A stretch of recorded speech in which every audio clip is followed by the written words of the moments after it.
Hey everyone, this is Kevin from thechesswebsite.com. Today we're in Tiebreakers, the 2016 World Chess Championship. Magnus Carlsen and Sergei Karjakin, they played 12 games, and at the end of it, they are tied. So we come to the Tiebreakers. It's actually Magnus Carlsen's birthday, so what better way for him to celebrate his birthday than if he could actually win the World Championship. So the formats, if you are not familiar, we start with 4 games of Rapid Chess. Rapid Chess, we're going to be looking at 25 minutes for each player, and then they do get a 10-second increment on each of their moves. And if after 4 games they are still tied, which is very reasonable with these players, then we go into more of a blitz style where they get 5 minutes each, and then 3 seconds are going to be added on. If there's still a tie after that round, then we get into an Armageddon session, which if we need to, we'll explain that in another video as well. But in this video, we're going to be looking at the rapid portion. We are not going to be going over games 1 and 2, mostly because they both ended in draws, and they were pretty much the same games we've seen before.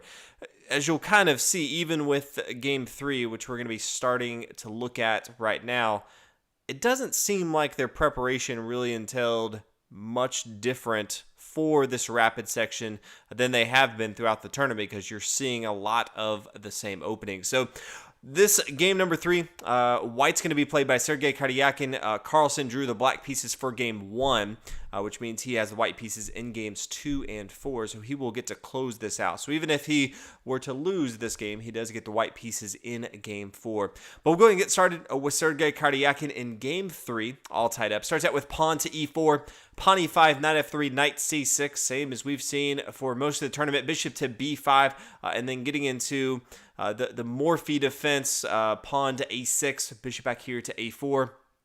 Knight f6, castle on the king side, bishop e7, and then pawn to d3. So this is the opening that we saw in game 2 from Sergei Karjakin, game 4, game 11, and game 1 in this tiebreaker that we're not going over right now.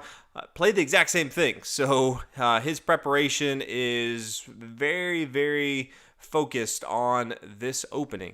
That's what he feels comfortable with, so that's what we are going with. Pawn here to b5, bishop back to b3. All these moves are identical to what we've seen so far in the tournament. Pawn to d6, pawn a3, castle on the king side, knight to c3, and then knight to a5. And this has really been the key difference as far as how Magnus Carlsen has changed up his play. Before, we've seen knight to a5. That was kind of in that game number 2. Then we saw bishop to e6 a little bit later. In game 1 of the tiebreaker, we actually saw the knight coming back here to b8, which was interesting, but just preparing for the pawn to push forward here to c5. But continues with the knight to a5, attacking the bishop here on b3. Bishop comes back to a2, and then bishop to e6. Now, in the previous game, as we saw this exact same position, from right here, it was kind of pawn to d4, saying, hey, I know you're going to take my bishop, so I'm going to go ahead and start to attack the center of the board. So Karjakin decides, okay, I've done my preparation. I didn't like how that ended up, so I'm going to change things up and play pawn to b4, attacking your knight. Magnus Carlsen brings his knight back here to c6, and then knight to d5. So all of a sudden, we have a different game here, and with less time on the clock, it'll be interesting to see who kind of comes out of this preparation ahead. Knight here to d4, nice little outpost move. Knight to g5, just being pretty proactive from Karjakin. Bishop takes on d5, and then the pawn recaptures. Knight back here to d7. So all of a sudden, Karjakin has the double bishop pair. All of a sudden, we see double pawns in the d file for Karjakin. So I'd say all in all, pretty even. And Magnus Carlsen has a few options here. He could bring his knight over here to d7, push forward with his pawn to f5, start to attack on the king side. He could play more of a pawn to c6, and then after pawn takes here on c6, he could recapture with his knight. Play more defensively, in my opinion. So decided to play a little bit more aggressive, and I think that was his kind of plan for most of the end of the 12 rounds. Is he knew that he could be pretty aggressive in the rapid chess, just because I think he's a stronger player overall than Sergei Karjakin. So plays knight to d7, and then after knight to e4, then starts to push forward with pawn to f5. Karjakin moves his knight back here to d2, kind of blocking off some of his development for his other pieces, but really wants to kind of maneuver this somewhere else. Pawn to f4, so starting to push his advantage on the king side is Magnus Carlsen. Pawn up here to c3, forcing the knight back here to f4, and then knight here to e4. And this is a really good square for Karjakin's knight. Since Magnus Carlsen doesn't have his light square bishop, he essentially is going to need to trade off, and then he can no longer have double pawn structure on the d file. So all in all, really good square for this knight here on e4. Queen here to e8, just getting ready to get over to the king side of the board if he wants to.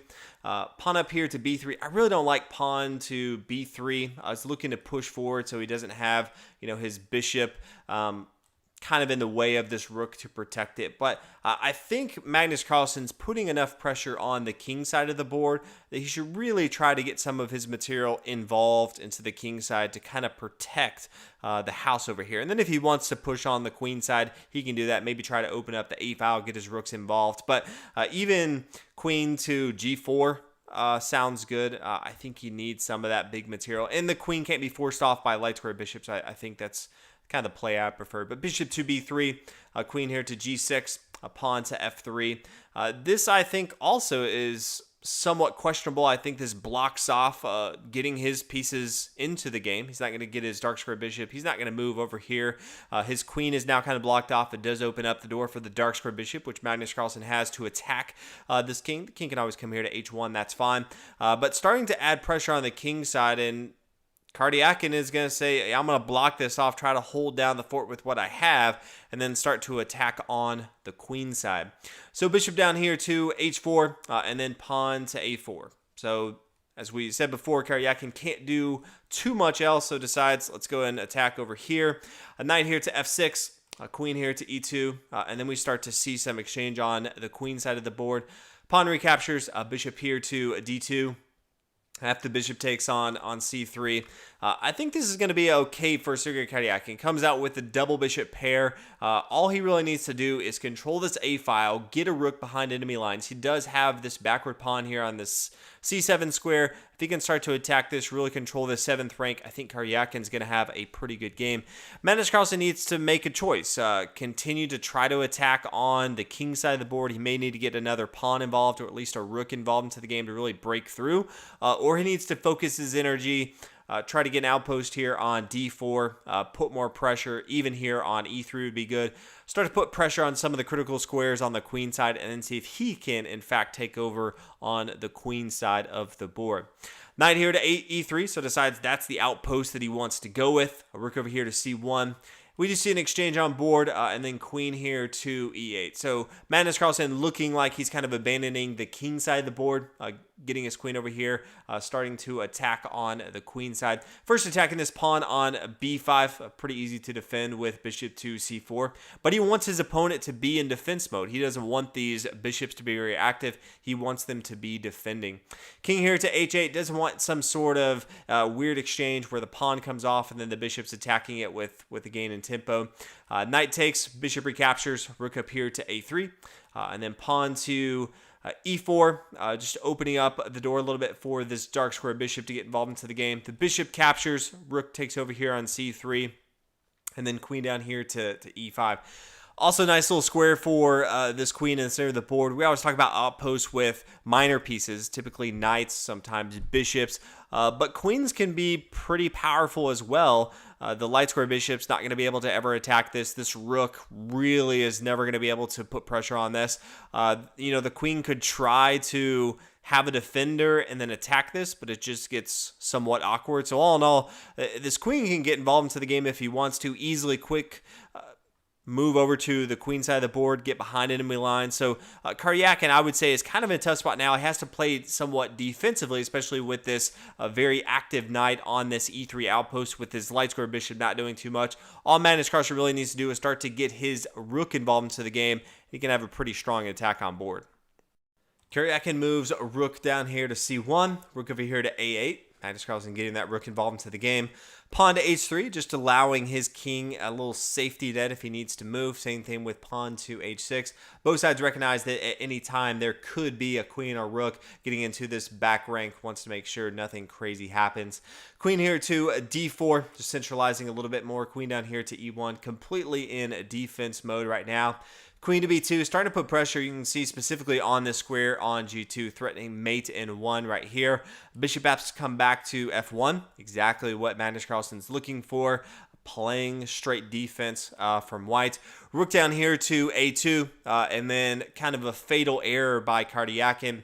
He looks at this and decides to play rook up here to c7. Capture material. Kudos to white for capture material.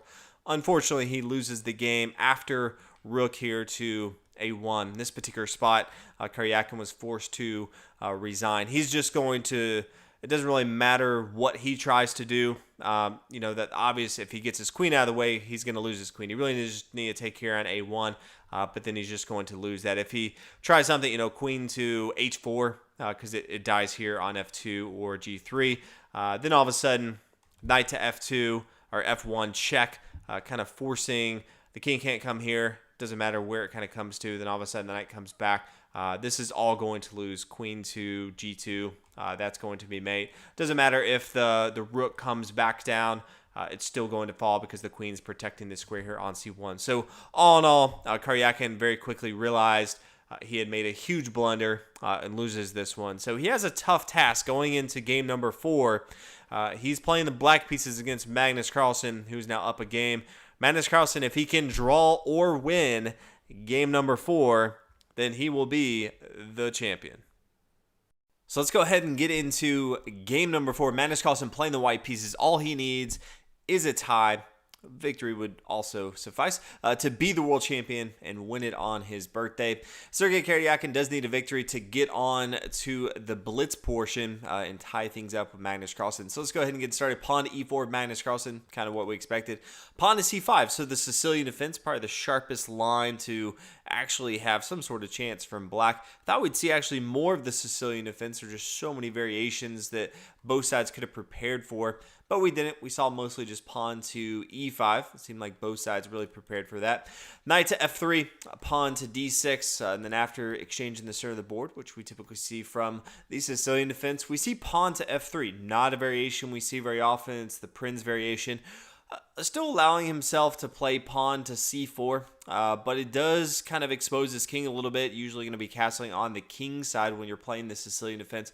Don't want to open up the door castle on the queen side to have all this pressure from your opponent, opening up semi-open file on the c file for the rook to come down and attack. So all in all, this is a pretty aggressive opening, I think, for Magnus Carlsen, because he could just play extremely passive, try to exchange off material super quickly and get a draw. But it decides, okay, let's go out with a bang here.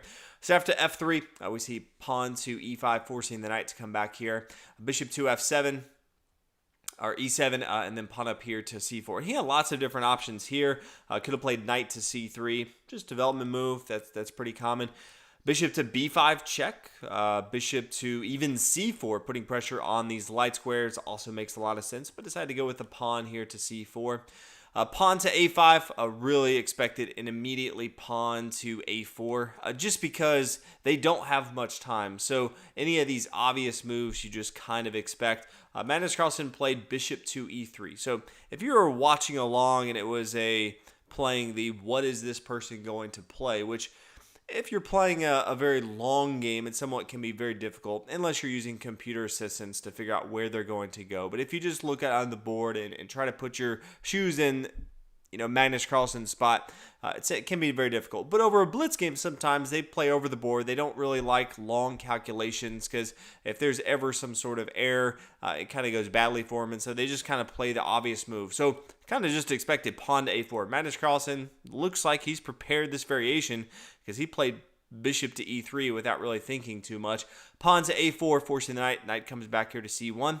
It's a fairly interesting castle on the king side.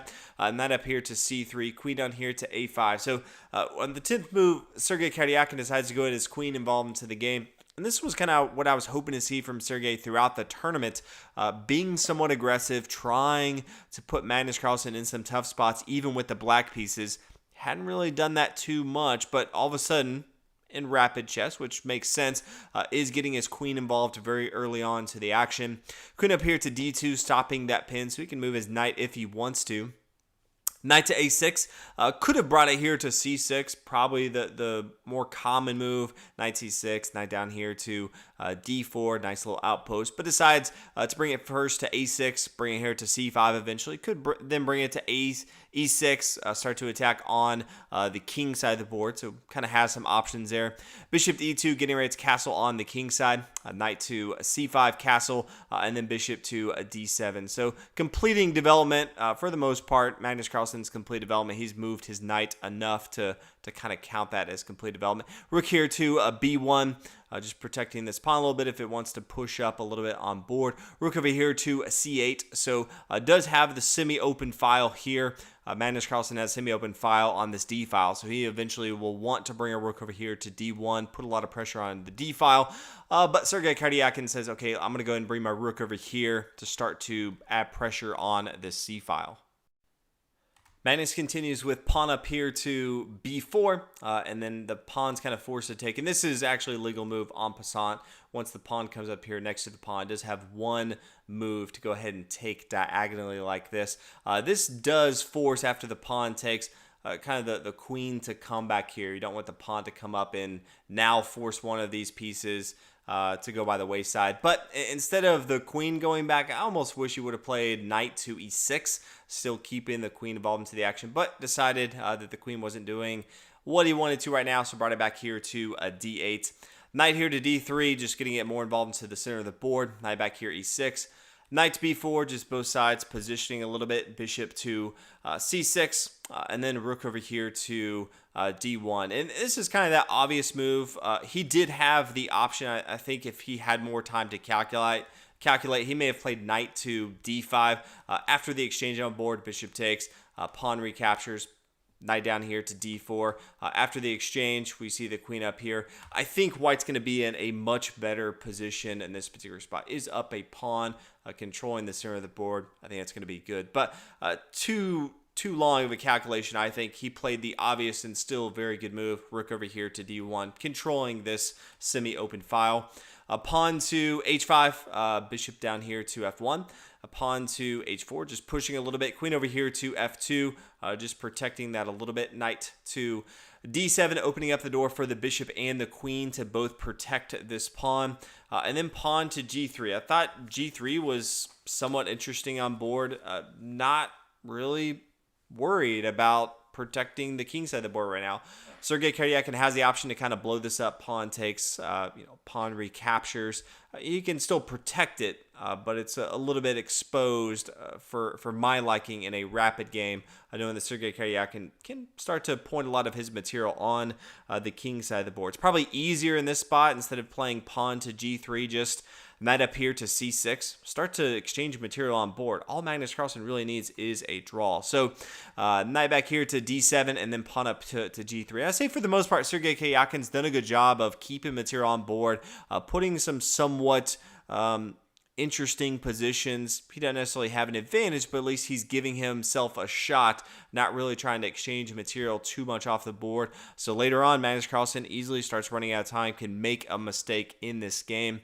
Rook down to a3, starting to attack on the queen side of the board. A bishop to h3. Rook over to a8, knight down here, c2. Both sides just maneuvering a little bit on the board. We do see knight coming back here to c2. Eventually, we see pawn to b6, so pushing a little bit. A rook to d2, protecting. Queen c7, a rook over here, d1. So starting to add more pressure on this central file, the d file.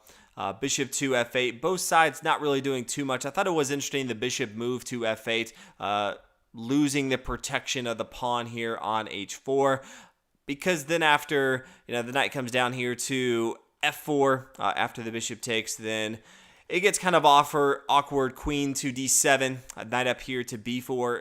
Ideally, Sergei Karjakin would like to play bishop to e7 to start to attack, this pawn right here.